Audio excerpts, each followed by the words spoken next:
Hello! Magandang araw sa inyong mga ka-solar and gardening. For today's video ay may ipaliwanag ako sa inyo na isang mini type pipe pump water booster.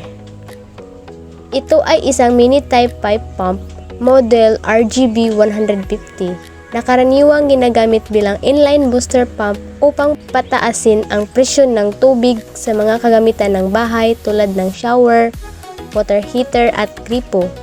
Mayroon itong stainless steel sa katawan at motor na gawa sa 100% copper wire para sa mas matibay at mahusay na pagtakbo. Mga technical na specification or technical specifications. Parameter model niya ay RGB 150 na may rated power na 150 watts.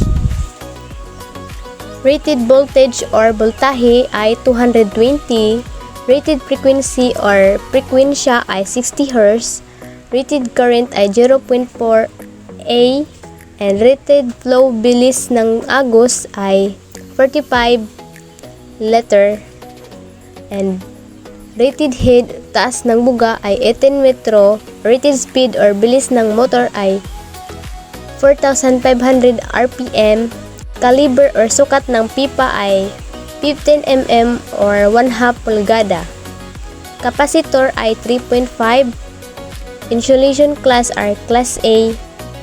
Certification or ay CE ISO 901.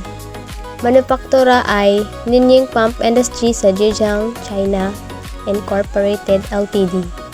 Pangunahing tampok at bahagi or key features ng components.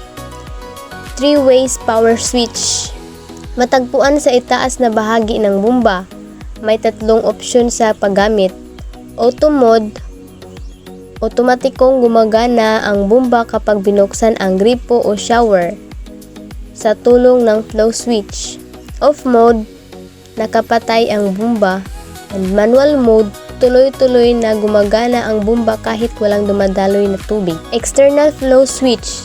Nakakabit sa iba't ibang bahagi ng labasan ng tubig. Pulang arrow upang matukoy ang agos ng tubig at patakbuhin ang otomatikong flow direction indicators.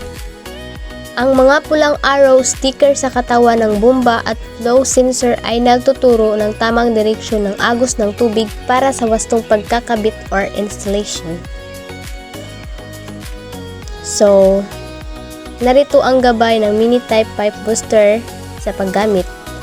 Una, pagkakabit ng pipa or installation. Sundan ang direksyon ng agos o flow direction. Tignan ang pulang arrow sa katawan ng bomba at sa dilaw na flow switch. Siguraduhin nakaturo ang arrow sa direksyon kung saan papunta ang tubig or papuntang shower o gripo. I-turn off ang main water supply. Isara muna ang pangunahing linya ng tubig bago putulin o ikabit ang bomba sa pipa. Paggamit ng tape. Lagyan ng teflon tape or thread seal tape ang mga thread na ikakabit sa pipa 15 mm or 1/2 inch upang maiwasan ang pagtagos o pag-leak ng tubig. Paggamit ng switch. Sa itaas ng bomba, mayroong 3-position switch na ginagamit para sa iba't ibang mode. Ang manual mode, gumagana at umiikot ang bomba ng tuloy-tuloy, may dumadaloy man ang tubig o wala. Ang off, ay nakapatay ang bomba, at ang auto mode na inirekomenda, gumagana ito kapag external flow switch ang dilaw na component. Kapag binuksan mo ang gripo o shower, padarangan ng sensor ang agos ng tubig at otomatikong sisindi ang bomba. Huwag tatakbuhin ng tuyo or dry run. Siguraduhin may pasok munang tubig sa loob ng bomba bago ito isaksak sa kuryente. Ang pagtakbo ng walang tubig ay mabilis na nakasira sa impeller at seal. At dyan lang muna mga ka-solar and gardening.